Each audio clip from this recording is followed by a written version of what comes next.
भारतीय ड्रामों का ये कहकर मजाक उड़ाया जाता है कि भारतीय ड्रामों में सास बहू की ही कहानी दिखाई जाती है। चले सास बहू की कहानी तो हर घर में ही होती है, लेकिन पाकिस्तानी ड्रामों में जो बेशर्मी और बगैरती की हदें पार हो रही हैं, इसकी मिसाल आपको नहीं मिलती। पाकिस्तान में ऐसा ऐसा घटिया ड्रामा बन रहा है, ऐसी ऐसी वल्गर चीज दिखाई जाती है जिसका पहले शायद तस्वुर भी नहीं किया जा सकता था। पाकिस्तानी ड्रामों में क्या दिखाया जा रहा है? साली भनोई के पीछे लगी है, भनोई साली के पीछे लगा है, बॉस मैरिड खातून के पीछे लगा है, दोस्त अपने दोस्त की बीवी के पीछे लगा है, देवर भाभी के पीछे लगा है, छुप छुप के उसके बेडरूम में देखता है, उसको नहाते हुए देखता है, यहाँ तक कि ससुर अपनी बहू में इंटरेस्ट रखता है और ससुर और बहू के दरमियान नाजायज ताल्लुकात भी दिखाए जा रहे हैं। सिवाय इस बेशर्मी और बगैरती के पाकिस्तानी ड्रामों के पास और कोई स्टोरी नहीं रह गई। ड्रामों की बात तो फिर छोड़े, अगर आप पाकिस्तानी न्यूज चैनल लगा लेते हैं तो उनमें भी सिवाय बेहजाई बेशर्मी के और कुछ नहीं रह गया। खबरें पढ़ने वाली न्यूज एंकर्स को इस किस्म के कपड़े पहनाए जाते हैं जिसमें साफ उसका जिस्म के खद्दोखार नुमाया हो रहे होते हैं। और अगर पाकिस्तान के एक बड़े न्यूज चैनल की बात करें तो उस चैनल की तो ये पॉलिसी है कि वो चैनल ऐसी खवातीन न्यूज एंकर्स को भर्ती करता है जिनमें नस्वानी हुस्न ज्यादा होता है और जानबूझकर उनके नस्वानी हुस्न को प्रमोट किया जाता है। न्यूज एंकर्स को टाइट कपड़े पहनाए जाते हैं और जानबूझकर उनका जो दुपट्टा होता है वो सीने पर लेने दिया ही नहीं जाता ताकि उनका सीना साफ नजर आए। यानी पाकिस्तानी मीडिया में इस कदर तक घटिया चीजें हो रही हैं। अगर हम पाकिस्तानी इश्तिहारों की जानिब देखते हैं तो वहां भी आपको सेम घटियापन देखने को मिलता है। रिसेंटली महविश इजाद का एक एड जो कि गाला बिस्कुट कंपनी के लिए किया गया था, इमरान खान के हुक्म पर पैमरा उस एड को बैन कर देता है। उसको मीडिया पर चलने की इजाजत नहीं दी जाती और मीडिया पर चलने से रोक दिया जाता है, क्योंकि अगर आप उस एड को देखते हो तो यकीन मानो अगर आपके अंदर गैरत जिंदा है तो आपको शर्म आ जाती है। लेकिन अफसोस की बात यह है कि उस एड को जब बैन किया जाता है तो बहुत सारे लोग इस चीज की मुखालफत करते हैं कि उस एड में तो था ही कुछ नहीं, वो एड तो बहुत परहेजगार था, पाक साफ था, कोई वजह नहीं बनती थी उस एड को बैन कर देने की। यानी पाकिस्तान में एक अब ऐसा तबका भी पैदा हो चुका है जिसको गंदी वल्गर चीज भी गंदी और वल्गर नहीं लगती, बल्कि उसको वो चीज बहुत आर्टिस्टिक और बहुत सुलझी हुई लगती है। इसलिए ऐसे तमाम लोगों को जिनमें महफिश याद के गाला के एड में कोई बेहिजाई या बगैरती नजर नहीं आती, उनके लिए बताते चलें कि ये एड कितना ज्यादा वल्गर है और क्या क्या इसमें चीजें दिखाई गई हैं और जानबूझकर इसमें कौन कौन से लूप होल रखे गए हैं या आप कह लें हुक्स रखी गई हैं जिसकी वजह से ये एड बेहद वल्गर हो जाता है। सबसे पहली चीज तो ये कि ये एक बिस्कुट का एड है और पूरे बिस्कुट के एड में आप नाचते हो, आप वल्गर डांस करते हो, इसका तुक ही नहीं बनता।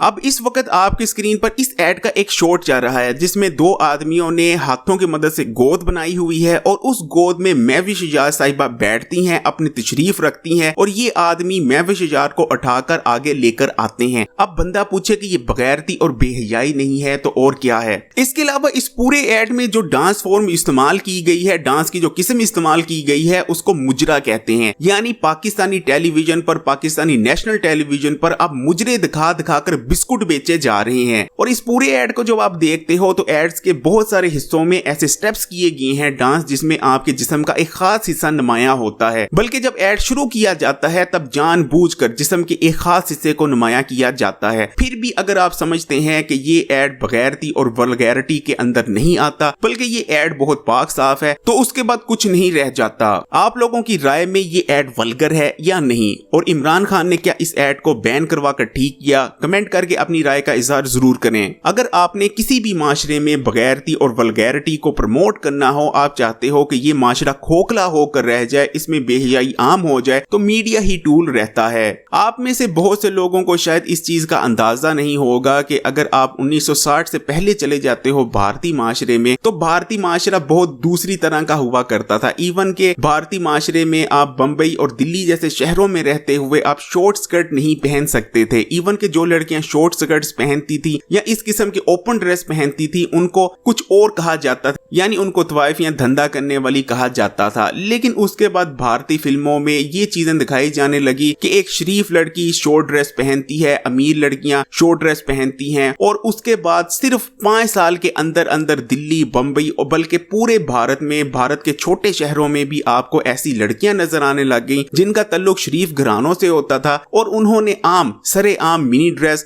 और मिनी स्कर्ट्स पहन रखे होते थे। बात यहाँ तक ही खत्म नहीं होती। भारतीय माशरे में 1960 से पहले नाजायज बच्चे को बेहद बुरा समझा जाता था। अगर कोई खातून शादी से पहले मां बन जाती थी तो पूरा माशरा उस पर उंगलियां उठाता था। लेकिन उसके बाद भारतीय फिल्मों में इस किस्म की चीज दिखाई जाने लगती है कि एक खातून एक मर्द के साथ अफेयर रखती है, जिसके नतीजे में उस खातून को बच्चा हो जाता है, और जब उस खातून के यहाँ नाजायज बच्चे की पैदाइश हो जाती है तो वो इस किस्म के डायलॉग बोलती है कि मैंने तो उस शख्स से प्यार किया था लेकिन उस शख्स ने मुझे धोखा दिया। इस किस्म की फिल्में आने की देर थी। यकीन माने 5 से 6 साल के अंदर अंदर भारतीय माशरे में नाजायज बच्चों को एक्सेप्ट किया जाने लगता है किसी हद तक। यानी किसी माशरे को अगर बेहयाई की तरफ ले जाना हो तो सबसे पहले आप उस चीज को मीडिया पर दिखाते हो। जब मीडिया पर लोग उस चीज को देखते हैं, लोग उस चीज को एक्सेप्ट करने लग जाते हैं, तो वो चीज आपके माशरे में आम हो जाती है। आप इस तमाम मामले के बारे में अपनी राय का इजहार कमेंट में जरूर कीजिएगा। इस वीडियो को लाइक करें, शेयर करें और खबरी को सब्सक्राइब करने के बाद बेल आइकॉन को भी क्लिक कर दें।